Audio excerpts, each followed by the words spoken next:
وعلى آله وأصحابه أجمعين أما بعد قال الله تعالى في القرآن العظيم أعوذ بالله من الشيطان الرجيم يا أيها الذين آمنوا اتقوا الله ولتنظر نفس ما قدمت لغد واتقوا الله إن الله خبير بما تعملون صدق الله العظيم. Hadirin jamaah salat zuhur Masjid Baitur Razzaq, bapak-bapak dan ibu-ibu yang sangat saya muliakan, rahimana wa rahimakumullah. Semoga Allah Subhanahu wa taala senantiasa melimpahkan rahmat-Nya kepada kita semua, dan mudah-mudahan amal ibadah kita diridhai diterima oleh Allah. Amin ya rabbal alamin. Alhamdulillahirabbil alamin. Pujian milik Allah Subhanahu wa taala yang telah mencurahkan nikmat yang tiada henti siang dan malam, yang tidak pernah lupa memberikan kecukupan kepada kehidupan makhluknya. Alhamdulillahirabbil alamin. Salawat dan salam semoga kita selalu sanjungkan kepada paduka agung Nabi besar Muhammad sallallahu alaihi wasallam, Nabi yang patut kita contoh, Nabi yang selalu harus kita ingat, karena beliaulah yang telah banyak berkorban dan tidak pernah melupakan umatnya hingga akhir zaman. Dan Nabi selalu berdoa setiap saat untuk umatnya agar selamat dunia dan akhirat. Nabi sallallahu alaihi wasallam bersabda di dalam riwayat Imam Ahmad, kategori hadis ini hadis sahih, juga ada di dalam riwayat Imam At-Tirmidzi dan riwayat Ibnu Majah dan Al-Baihaqi. An Abi Kabsyah radhiyallahu anhu qala Rasulullah sallallahu alaihi wasallam. Dari Abu Kabsyah radhiyallahu anhu, dari Nabi sallallahu alaihi wasallam, beliau telah bersabda, innamad dunya li arba'ati nafar. Sesungguhnya dunia itu diberikan, di dunia ini diperuntukkan bagi 4 orang, atau dunia ini ada 4 orang. Yang pertama, abdin razaqahullahu malan wa ilman fahuwa yattaqi fihi rabbahu wa yasilu fihi rahimahu wa ya'lamu Allahi fihi haqqa fahada bi afdalil manazil. Yang pertama adalah hamba Allah yang diberikan ilmu dan harta. Jadi ada kelompok pertama itu, mereka diberikan ilmu dan harta. Insya Allah termasuk kita lah. Walaupun mungkin ilmu tidak banyak banget, harta tidak banyak banget misalkan, tapi masih ada. Dibandingkan nanti orang yang bodoh, orang yang miskin. Bapak-bapak apa masih merasa miskin? Insya Allah kita termasuk orang yang ilmu punya, harta punya. Nah, masuk golongan pertama ya, luar biasa. Lalu ia bertakwa kepada Allah dalam harta, menyambung silaturahmi, dan ia menyadari dalam harta itu ada hak-hak Allah. Jadi dengan ilmunya dia bisa mengajar, dengan ilmunya bisa mengajak orang di jalan Allah, dengan ilmunya menjadi cahaya bagi diri, bagi orang lain. Dengan hartanya manfaat untuk diri dan orang lain, hartanya bisa membantu orang lain, hartanya bisa ia keluarkan infaknya, zakatnya, sedekahnya. Dengan harta yang didapat, harta yang halal, dikeluarkan di jalan yang halal karena punya ilmu. Ada orang itu banyak harta tak punya ilmu. Apa? Pokoknya dia mendapatkan sebanyak-banyaknya, tidak menggunakan ilmu, tidak pandang apakah ini halal, apakah haram, semua jadi halal. Itu tanpa ilmu. Tapi orang yang dianugerahi ilmu oleh Allah, dianugerahi harta oleh Allah, ini sempurna, kata Rasulullah. Inilah kedudukan yang paling tinggi di sisi Allah. kita ini kan terlahir ya, ada orang tuanya yang sudah kaya. Alhamdulillah. Begitu anaknya hidup sudah kaya karena orang tuanya kaya. Tapi kan tidak jarang dilahirkan dari orang yang biasa-biasa saja, bahkan orang miskin gitu kan. Dia dari nol hidupnya. Tapi kemudian dia diberikan oleh Allah kelebihan-kelebihan. Nah, di sini yang pertama diberikan ilmu, diberikan harta. Sehingga ketika dia punya harta, digunakan dengan ilmunya untuk jalan taat kepada Allah Subhanahu wa taala. Yang kedua, wa abdin razaqahu Allahu ilman wa lam yarzuqhu malan. Jadi ada yang kedua ini, orang dianugerahi ilmu, pinter, tapi tidak dianugerahi harta, miskin, fakir. Tidak diberikan ilmu, tapi diberikan ilmu, tapi tidak diberi harta oleh Allah. Nah, orang ini punya cita-cita, jikalau seandainya apabila umpama ya, saya punya harta, saya akan seperti orang-orang kaya itu yang menyumbang sebanyak-banyaknya, yang membantu orang-orang yang susah supaya bebas dari kesusahannya. Kalau saya punya harta, jikalau andai kata umpama. Nah, karena punya ilmu, dia punya cita-cita. Kata Rasulullah, orang ini dengan niat yang tadi, insya Allah dapat pahala keduanya, pahala ilmunya dan pahala niatnya. Didapat dua. Dan insya Allah, tadi saya katakan, orang terlahir tidak kaya tapi diberikan ilmu oleh Allah, maka dengan ilmu itu dia mendapatkan harta. Dengan ilmu itu dia dimudahkan untuk mendapatkan malan, harta yang guna.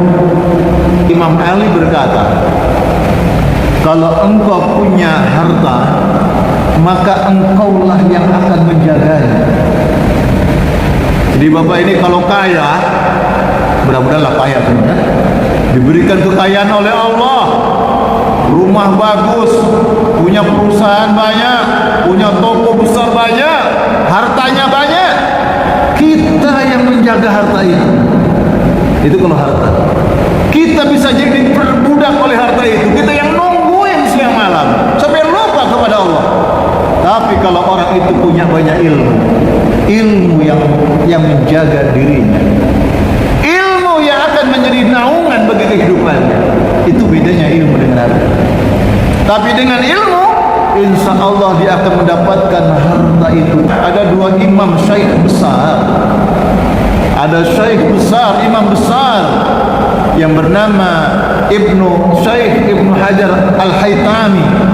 Yang kedua, Syekh Imam Ramli. Jadi kalau orang-orang di kalangan ahli ilmu pasti kenal dua syekh ini, guru besar ini, ulama ini. Ibnu Hajar Al-Haytami ahli hadis, ahli fikih. Imam Ramli juga ahli hadis, ahli fikih. Kedua ulama ini luar biasa.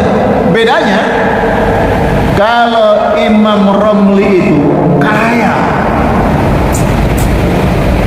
pinter, alim, ilmunya banyak, sokih tenanan. Itu Imam Ramli. Kalau Ibnu Hajar, wakah ilmunya tinggi, tapi orangnya miskin. Masya Allah. Suatu saat dalam kisahnya, karena kayanya Imam Ramli, dia menyewa kolam renang untuk renang keluarganya karena kaya. Jadi di booking, Jadi booking sudah ada zaman ulama itu. Jadi saya mau pakai ini selama 1 bulan katakanlah. Saya booking selama 1 bulan. Ternyata begitu istrinya Imam Ramli berkunjung ke kolam renang yang sudah dia booking itu, ternyata datang di situ duluan istrinya Syekh Ibnu Hajar. Maklum ibu-ibu beda Pak karakternya. Istrinya Imam Ramli berkata, masa istrinya Ibnu Hajar kalah dengan istrinya Imam Ramli? Hajar itu batu, Ramli itu pasir. Masa pasir kalah sama, masa batu kalah sama pasir? Ya gitu. Hajar itu batu Pak, artinya. Romli itu artinya pasir. Kebetulan nama ini kok cocok gitu dengan kenyataan. Jadi istrinya Imam Romli yang ada di situ melihat istrinya Ibnu Hajar berkata, masa batu kalah sama pasir? Pulang Pak istrinya Ibnu Hajar itu. Syekh Ibnu Hajar pulang ke rumahnya, bilang ke suaminya, Imam, di mana ini kita dilecehkan ini? Katanya kita kalah ya. Ibu-ibu kan biasa begitu. Kalau mengadu tambah-tambah lagi supaya suaminya ikut emosi, gitu kan? Rupanya yang namanya ulama, Masya Allah. Oke, begini istriku kepengen apa? Diajaklah istrinya itu ke sumur. Lalu tuh coba kamu lihat di bawah sumur ini. Maka menurunkan timbonya lalu digerek. Masya Allah, subhanallah. Timbo yang air tadi menimba air begitu naik ke atas jadi emas satu timbo. Lalu berkata Imam Ibnu Hajar, istriku, engkau pilih emas ini atau engkau pilih Hajar suamimu? Lalu istri berkata, udah bang, aku pilih abang saja. Aku pilih Ibnu Hajar suamiku daripada emas ini. Artinya apa? Istrinya baru paham. Ternyata harta itu tidak harus diperlihatkan. Harta itu tidak harus ditampakkan. Ternyata orang yang berilmu itu kalau dengan keilmuannya sempurna, insya Allah untuk mendapatkan harta itu kaya sudah. Maka arti akhirnya istrinya itu sadar. Nah jamaah yang dimuliakan oleh Allah, tingkatan yang kedua kata Rasulullah, orang yang diberikan ilmu tapi tidak diberi harta oleh Allah. Ketika dia berkeinginan, ya Allah, jika engkau anugerahkan harta yang banyak, aku akan membantu orang-orang yang susah itu. Dengan niat seperti itu kata Rasulullah, dia mendapatkan dua kebaikan. Itu kelompok kedua. Kelompok yang ketiga, wa abdin razaqahu Allahu malan wa lam yarzuqhu ilman. Ada orang itu kaya tapi tidak punya ilmu. Hancur Pak. Diberikan punya warisan berupa perusahaan, tapi yang diwarisi anaknya ini tidak paham tentang bagaimana manajemen mengurusi perusahaan. Hancur Pak. Diberikan harta tapi tidak diberikan ilmu, Masya Allah, dia akan menjadi orang yang rakus. Dia akan menggunakan harta yang jahat. Dia akan mengeruk sebanyak-banyak. Kenapa? Orang yang banyak duit Pak, semua jadi teman Pak. Orang itu gampang dekat dengan orang kaya. Kalau orang kaya itu berilmu, insya Allah terus baik Pak. Tapi kalau orang kaya itu tidak berilmu, semau gue Pak, apa bunuh tuh, tak kasih uang, hancurkan itu, nanti tak layak, rusak. Itu kalau orang bodoh, walaupun diberi harta, maka orang ini berbahaya. Jadi dia menggunakan harta sewenang-wenang tanpa ilmu, tidak bertakwa kepada Allah dalam harta, tidak menyambung silaturahim, bahkan sombong, tidak mengetahui bahwa dalam harta itu ada hak Allah. Mana Allah ngasih harta? Ini saya, harta saya. Nggak ada urus-urus sama Tuhan. Alhamdulillah min dzalik. Kata Rasulullah, inilah kedudukan yang paling buruk di sisi Allah Subhanahu wa taala, yang paling jelek di hadapan Allah. Lalu yang keempat, wa 'abdin lam yarzuqhu Allahu malan wala ilman. Orang itu tidak diberi harta, tidak dianugerahi harta, dia miskin plus bodoh. Ya bodoh, ya miskin, ya miskin, ya bodoh. Susah. Orang ini menjadi penghayal kelas berat. Jadi jikalau seandainya umpama kalau saya punya harta mau bantu ini, enggak dia. Dia dengan niatnya itu tidak mendapatkan kebaikan. Kenapa? Oh bodoh. Punya cita-citanya pasti salah. Tidak punya ilmu. Ilmu itu kan cahaya. Ilmu itu yang menunjukkan kita berbuat. Kamu harus begini, kamu harus lakukan ini. Supaya apa? Ini jalan menuju keridhaan Allah. Itulah maknanya orang punya ilmu. Maka mudah-mudahan hadirin yang dimuliakan oleh Allah, kita senantiasa dianugerahi ilmu manfaat, rezeki barakah, sehingga keduanya bisa menuntun kita, menjadikan kita berada di jalan Allah Subhanahu wa taala. Subhanakallahumma bihamdika nasyhadu an la ilaha illa anta wa nastaghfiruka wa natubu ilaik. Allahumma anfa'na bima 'allamtana wa 'allimna ma yanfa'una warzuqna ilma yanfa'una. Ya Allah, anugerahi kami rezeki ilmu manfaat. Ya Rabbana anzil alaina ma'idatan minas sama' takunu lana 'idan li awwalina wa akhirina wa ayatan minka warzuqna wa anta khairur raziqin. Ya Allah, ya Rabbana, turunkan, datangkan makanan yang datangnya dari langit ya Allah, rezekimu dari langit ya Allah, sehingga kami dan anak keturunan kami tidak akan merasakan dan tidak akan pernah merasakan kelaparan untuk selamanya. Ya Rabbana, menjadi bekal ibadah, menjadi bekal syiar di jalanmu. Allahumma Rabbana atmim lana nurana waghfir lana innaka ala kulli syai'in qadir. Ya Rabb kami, anugerahi kami cahayamu menuju iman kepadamu. Anugerahi kami cahayamu, dengan cahayamu kau bimbing kami di jalan yang kau ridai, menjadi hamba yang taat dan takwa kepadamu.